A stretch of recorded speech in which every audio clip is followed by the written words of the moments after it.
Coming off a side trail here into a little clearing area that overlooks the creek, and we spotted it from above, and it looks like an old cabin site of some kind. So we're gonna check it out real quick.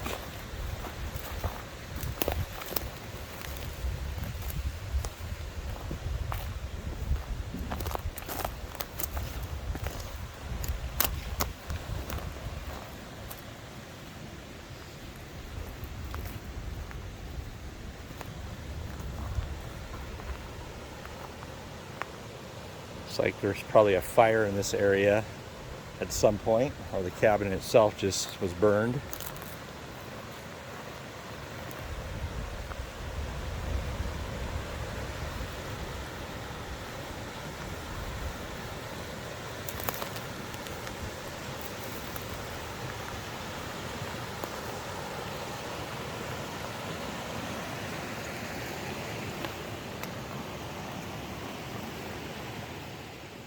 So we're gonna have to verify when we get back, just to see if we're correct in what we're thinking, that this may be the Denny cabin site, but we're gonna double check when we can do some additional research just to make sure we're in that area, and we'll put that below if it is the Denny cabin site.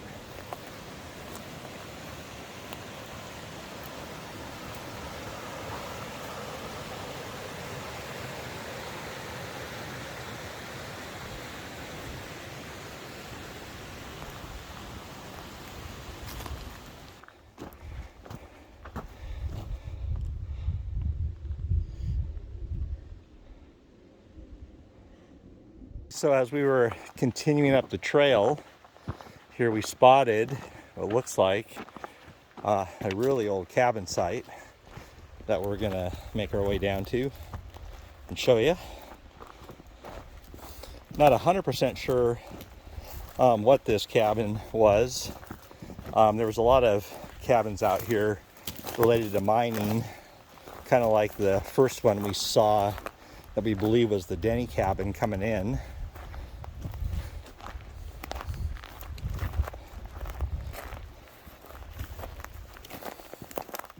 Right in front of me here, as we come up on it, there's not a lot left, but you can still make out kind of the foundation timbers here, the lower.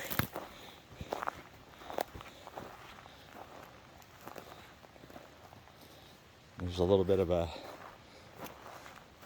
hand stacked rock wall for the foundation.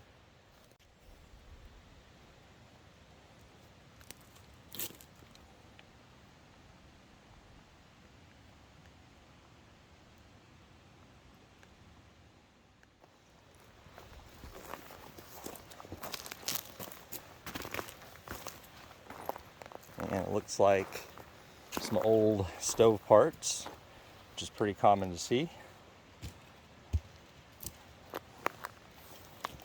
A lot of cans and other trash out here.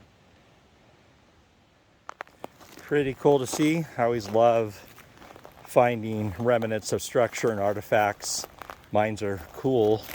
I enjoy that as well, but this is the stuff that I think is really neat to still find out when we're doing this. So it's pretty cool that there's even this much of it still here. And next to this other cabin, which is right up there, it looks like there was a second one probably sitting right here. You can make out some of the stacked rocks.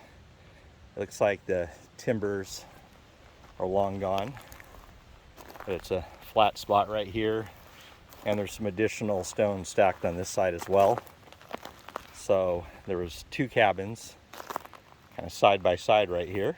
We're gonna jump back up on the trail and continue on our way to the Boulder Creek mine, and again, we'll just continue to share along the way as we see different things that we'd like to show you. So coming up the trail here, where it kind of takes a bend back towards the creek, saw these stacked up rocks, and it looks like another cabin site. obviously from some mining activity out here.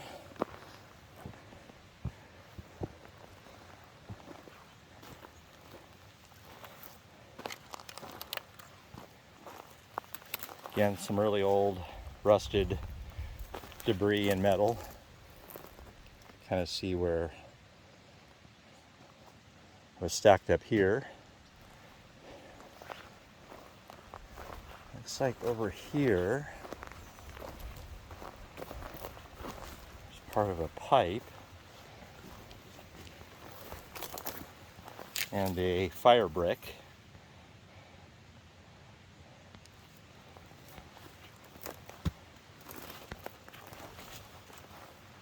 So again, we'll look at our historical information when we get back and see if we can pinpoint something more specific on the site. So you can kind of make out just the bottom layer of the cabin that's still sort of there. And it looks like maybe here there might have been a door, and then here it picks up again, and then what little is left runs that way. It's kind of the flat area.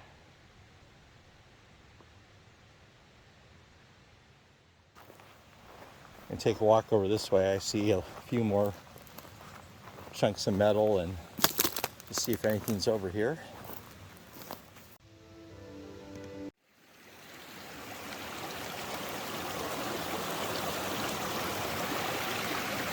Okay, so we're gonna continue up the trail and we'll see you along the way. So just a short distance up the trail from the cabin site we were just at, we came across another cabin site here. You can kind of make out the timbers a little better on this one. Looks like there's some fire brick here. Turn it over and see if it has any markings on it. I don't see any.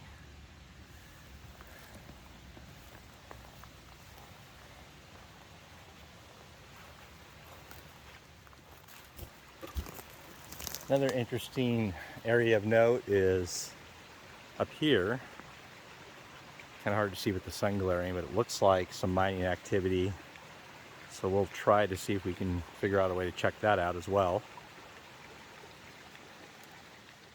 Okay, so we made our way down to the creek, and now we're gonna see how we're gonna get up that.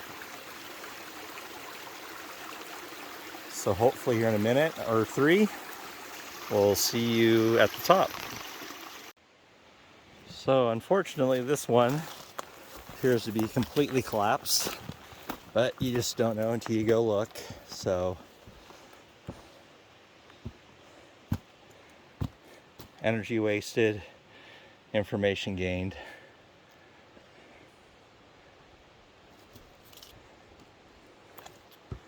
All right, so we're gonna make our way back down and get back on the trail and continue on to the boulder mine. All right, so we're getting close to halfway.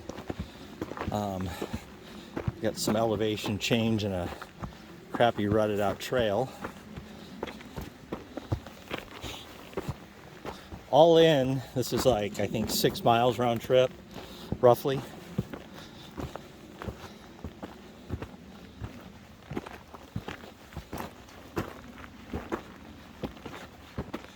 Oh yeah.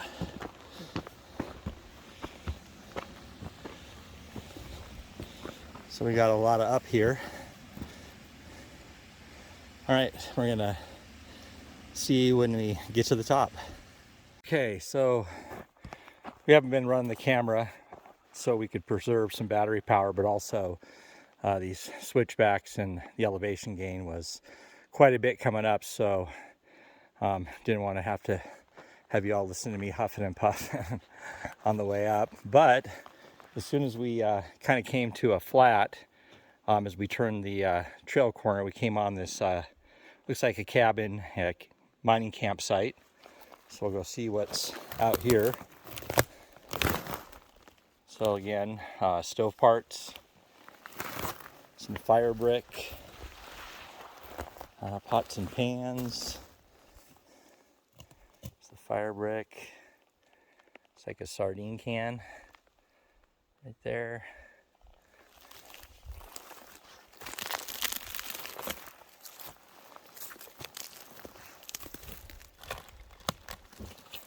Got a frying pan over here. And we are out here a ways. I'm guessing we're probably close to 3 miles out now.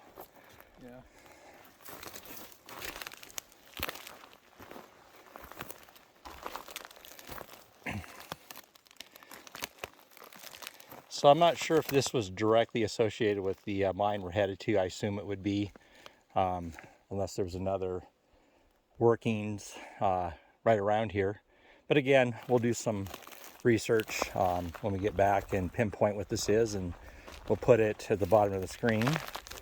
But now we're going to continue up this trail as it gains elevation still, and hopefully I don't know, within a half hour or so we'll be at the actual site we're trying to reach.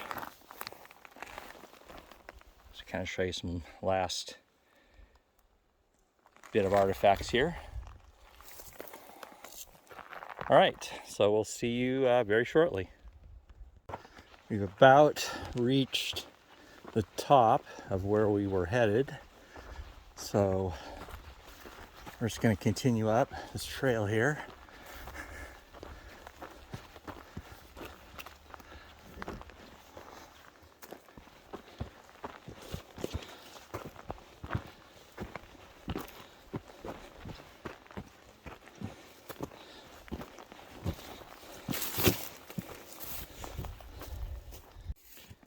All right, so this is primarily what we came up here to see as part of this mine, which this mine produced Cinnabar, and that's the ore of Mercury.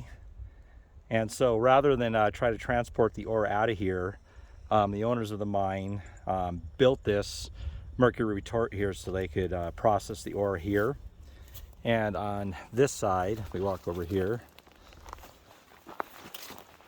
I don't know if it's still visible, but there would have been a firebox on this side, and then the flue gases conducted across the outside of the tubes there that you see, and then they vented through a stack that is probably gone, and then the crushed ore would be loaded into the cylinders, and the end seen here would be sealed off, and then the mercury vapor would discharge through smaller tubes on the opposite end of the cylinders, and then the vapor then conducted through water traps where it would condense into liquid metal to be contained in the water.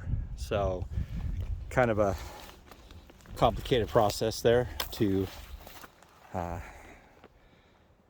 process the Cinnabar ore. But again, this mine dates back to the 1890s, and it was worked probably, I'm guessing, into the 30s, somewhere in there. But this is really cool that it's still out here. Take a look back behind it here. So you can see these smaller tubes on the back, which come off those larger chambers.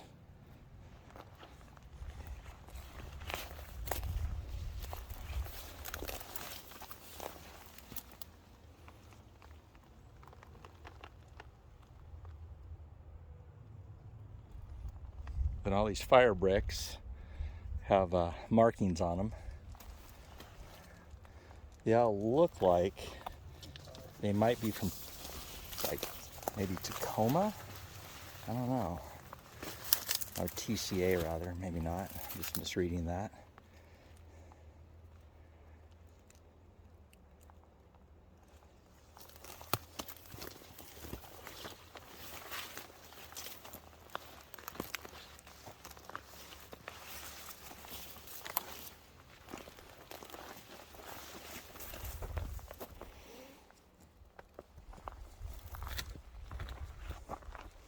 And there you can see how they could be sealed off if you look in there, and then see how this would have come across, and then you would have tightened it down to seal up the ends with that plate.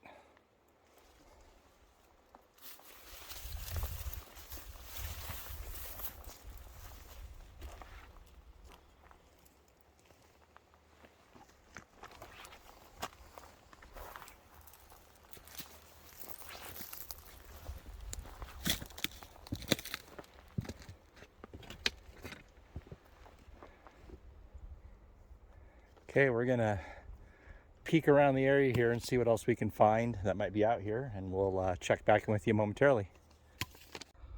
Okay, so the small mine adit that is up here is going to be kind of in the center of the screen, past that big boulder and up and over. So we're gonna take a quick look around down here, and then we're gonna start making our way up to that. And we will see you once we get up there. Okay, so we're at an elevation of about 5,500 feet, and we located the waste dump down below, but we don't see the little tunnel. There's only a 30-foot tunnel, but we're not seeing it, so we're wondering if perhaps it collapsed or was covered by a slide. But we're gonna look around a little further. Either way, it was a good trip. Saw a lot of cool cabin sites and the Mercury ovens.